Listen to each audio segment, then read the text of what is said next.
नमः प्रणवार्थाय शुद्धज्ञानैकमूर्तये निर्मलाय प्रशान्ताय दक्षिणामूर्तये नमः।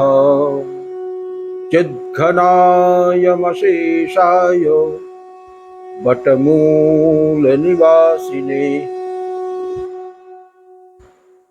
सच्चिदानन्दरूपाय दक्षिणामूर्तये नमः।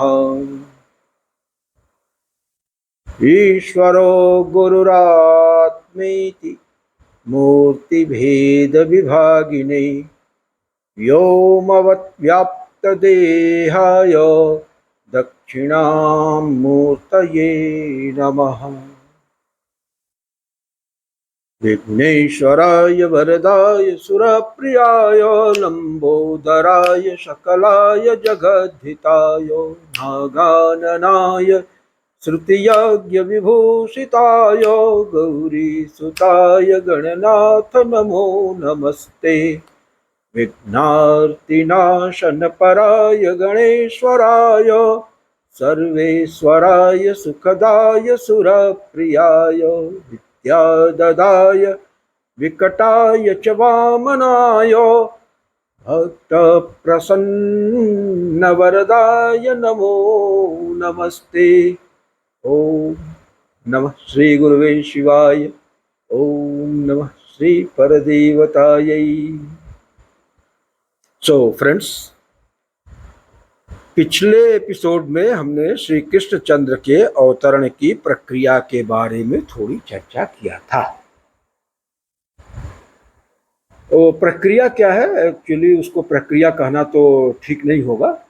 वो भगवान के अवतरण का जो महाविज्ञान है उसकी तरफ कुछ संकेत करने का प्रयत्न किया था और उस महाविज्ञान के बारे में कुछ चर्चा हुई थी। अब भगवान श्री कृष्ण चंद्र का अवतरण हो चुका है और यह अवतरण भी क्या हुआ, इसके पीछे भी एक छोटी सी कहानी आती है। कहानी कुछ इस प्रकार से है कि पूर्व जन्म में इन लोगों ने बहुत अधिक तपस्या किया था, वसुदेव और देवकी ने, और भगवान विष्णु की तपस्या करके उनको प्रसन्न कर लिया था। भगवान विष्णु जब प्रकट हुए तो उन्होंने कहा कि मैं आपकी तपस्या से प्रसन्न हूं और आप जो भी वर मांगना चाहो हमसे मांग लो। तो उस समय भगवती देवकी ने उस जन्म में यही वर मांगा था कि भगवान अगर आप हम पर प्रसन्न हैं तो अपने जैसी संतान का वरदान दीजिए।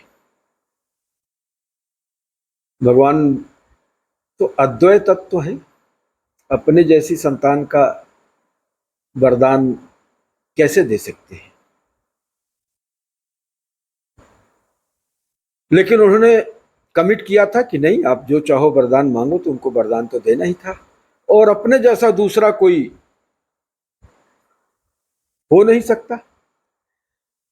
तो भगवान ने कहा कि चलो भाई ठीक है, हमारे जैसा दूसरा तो कोई हो पाना संभव नहीं है, तो अब क्या करेंगे, हम ही आपके यहाँ जो है पुत्र रूप में अवतार लेंगे और अपने उस प्रतिज्ञा की रक्षा करने के लिए भक्त वत्सल भगवान ने भगवान श्री कृष्ण के रूप में देवकी के यहाँ अवतार लिया। तो अवतार का क्षण जो निर्धारित था उस समय में भगवान की योग माया ही कहिए, भगवती देवकी निद्रा में मग्न थी, लेकिन वसुदेव जी जग रहे थे। तो वसुदेव जी के समक्ष जो है वो अपने चतुर्भुज रूप में प्रकट हुए, शंख चक्र गदा पद्म वनमाला धारण किए हुए। तो वसुदेव जी पुलकावली हो गई और गदगद हृदय से वो आश्चर्य विभोर होकर के वो मूर्तिवत लगातार एकटक निहारे जा रहे हैं। उनके कंठ से कोई वाणी नहीं फूट रही है, निश्चल निस्तब्ध भाव से बहुत देर तक निहारते रहे। थोड़ी देर के बाद जब उनको कुछ बोध हुआ तो उसके बाद रोमांच से भरे हुए मन से, गदगद हृदय से उन्होंने भगवान श्री कृष्ण की स्तुति प्रारंभ किया। बड़ा सुंदर वर्णन आता है श्रीमद् भागवतम में, और वो बड़ा ही अद्भुत मतलब वो क्षण है। और इसके चर्चा करने का उद्देश्य भी यही है कि उस समय के रोमांच का किंचित मात्र संस्पर्श हम खुद भी प्राप्त कर सकें और आप तक भी उसको प्रेषित कर सके, इसी उद्देश्य को लेकर के ये प्रसंग मैं लाया। वरना तो हम लोग आगे की चर्चा में चलते। तो क्या है स्तुति, क्या है? तमद्भुतं बालकमम्बुजे क्षणं चतुर्भुजं शंख गदायुधायुधं श्रीवत्सलक्ष्मं गलशोभिकौस्तुभं पीताम्बरं सान्द्रपयोदसौभगं महार्हवैदूर्यकिरीटकुण्डलत्रिषा परित्यक्तसहस्रकुन्तलम् उद्दामकाञ्चङ्गदकङ्कणादिभिर्विलोचमानं वसुदेव ऐक्षत। तो अद्भुत बालक, तमद्भुतम बालकमम्बुजे क्षणं, कमल के पत्र के सदृश उनके सुंदर नेत्र हैं, चार भुजाएं हैं, शंख चक्र गदा पद्म इन चारों भुजाओं में धारण किए हुए हैं। उनके गले में श्रीवत्स की माला सुशोभित हो रही है, कौस्तुभ मणि विराजमान है, पीतांबर धारण किए हुए हैं, वैदूर्य मणि का जो है उनका किरीट और कुंडल है, इस तरह से कुंचित केश हैं, उनके जो कुंडल हैं, कंकड़ हैं, किरीट है, उनमें जो मणि लगी हुई है, रत्न जो लगे हुए रत्न जटित हैं, उनकी प्रभा से पूरा कारागार आलोकित हो रहा है और करोड़ों सूर्य की आभा उस समय जो है उस कारागार में प्रकट हो जाती है। इस तरह का अद्भुत दृश्य है वहाँ पर। और ऐसे भगवान श्री कृष्ण को अपने सम्मुख पाकर भगवान वसुदेव जो है गदगद कंठ से रोमांचित स्थिति में सुंदर सी प्रार्थना करते हैं और इस प्रकार से जो है वो उनकी स्तुति करते हुए जो कुछ आवाज निकले, उनके कंठ से आवाज निकला, उसके परिणाम स्वरूप भगवती देवकी जग जाती हैं और वो भी स्तब्ध भाव से देखती रहती हैं। भगवान श्री कृष्ण को कुछ बोल नहीं पाती हैं, कुछ कह नहीं पाती हैं और थोड़ी देर तक तो अपनी सुध बुध खो के बिल्कुल निहारते रहती हैं।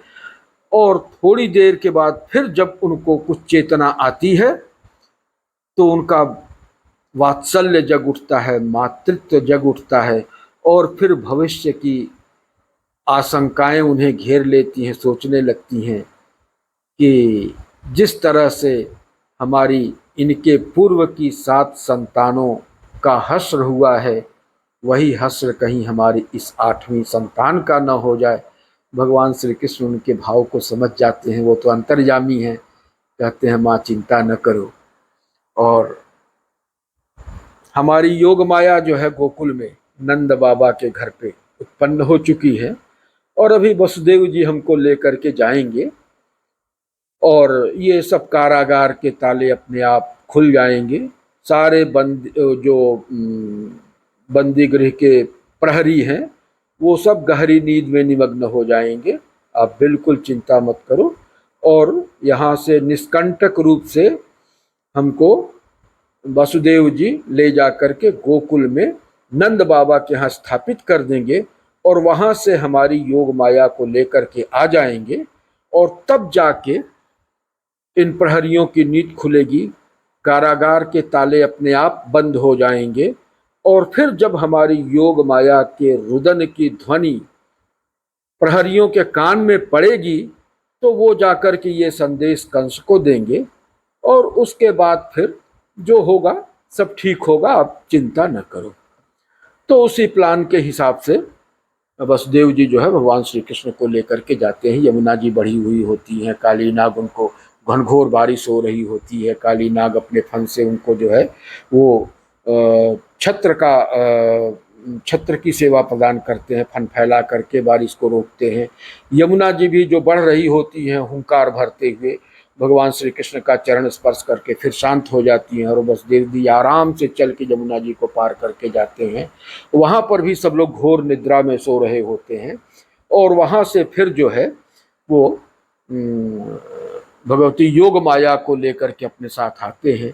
यहाँ पर आके कारागार में जब व्यवस्थित हो जाते हैं तो कारागार के ताले अपने आप बंद हो जाते हैं और उस नवजात के रुदन की ध्वनि को सुनने के उपरांत द्वारपाल भी निद्रा से मुक्त हो जाते हैं और फिर तुरंत उनको ये बोध होता है कि नहीं, बालक का 8वें संतान का जन्म हो चुका है। वो दौड़ के जाते हैं और महाराज कंस को इस बात की सूचना देते हैं और थोड़ी ही देर में कंस अपने अंगरक्षकों के साथ आता है और भारी मन से रोते हुए देवकी जी अनुनय विनय करती हैं और उसके बाद भी जब कंस अनुनय विनय नहीं सुनता है तो अंत में उस कन्या को कंस को सुपुर्द कर देती हैं और कंस बड़ी तेजी से उठा के उनको जोर से पटकता है पत्थर के ऊपर।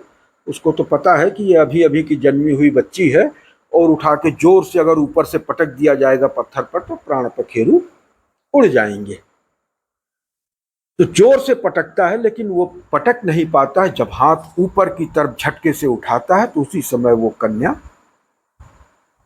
उसके हाथ से उड़ करके आकाश में चली जाती है।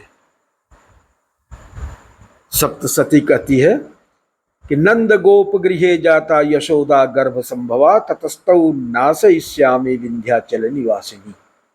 तो कंस के हाथ से छूट करके भगवान श्री कृष्ण की जो योग माया आकाश में ऊर्ध्वगमन कर जाती हैं वही विंध्याचल में जाके विंध्याचल भगवती के रूप में स्थापित होती हैं। ये छोटी सी कहानी है इसकी। तो ये भगवान श्री कृष्ण चंद्र के जन्म का उत्सव है। चूंकि जन्माष्टमी का शुभ अवसर है तो इसलिए हम लोगों ने उस समय का स्मरण किया ताकि उस समय के आनंद का हम लोग भी कुछ संस्पर्श पा सकें। और फिर इसी क्रम में हम जो है जो श्री विद्या के सृष्टि क्रम को कंपेयर कर रहे थे, अब हम फिर वहाँ पे वापस लौटेंगे और इस चर्चा को आगे बढ़ाएंगे। तो मुझे लगता है कि अभी इस वीडियो को यहीं पे रोक दिया जाए और फिर अगले पार्ट में हम लोग इस चर्चा को आगे बढ़ाएंगे। तो इन्हीं शब्दों के साथ ओम पूर्णमदः पूर्णमिदं पूर्णात् पूर्णमुदच्यते पूर्णस्य पूर्णमादाय पूर्णमेवावशिष्यते। ओम शांति शांति शांति। सो फ्रेंड्स, राष्ट्रवादी सनातन शक्ति द्वारा प्रवाहमान यह सनातन शक्ति की धारा जो कि शंकर दिग्विजय चैनल के माध्यम से आप तक पहुंच रही है, अगर आपको रुचिकर लगती है तो आप इस वीडियो को लाइक करें, इस चैनल को सब्सक्राइब करें और इसे अधिकाधिक लोगों तक पहुंचाने में अपना सहयोग प्रदान करें, इसे बड़ी मात्रा में शेयर करें।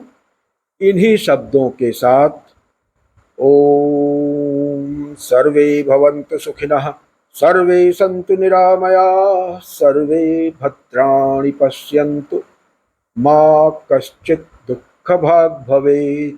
ओम शांति शांति शांति।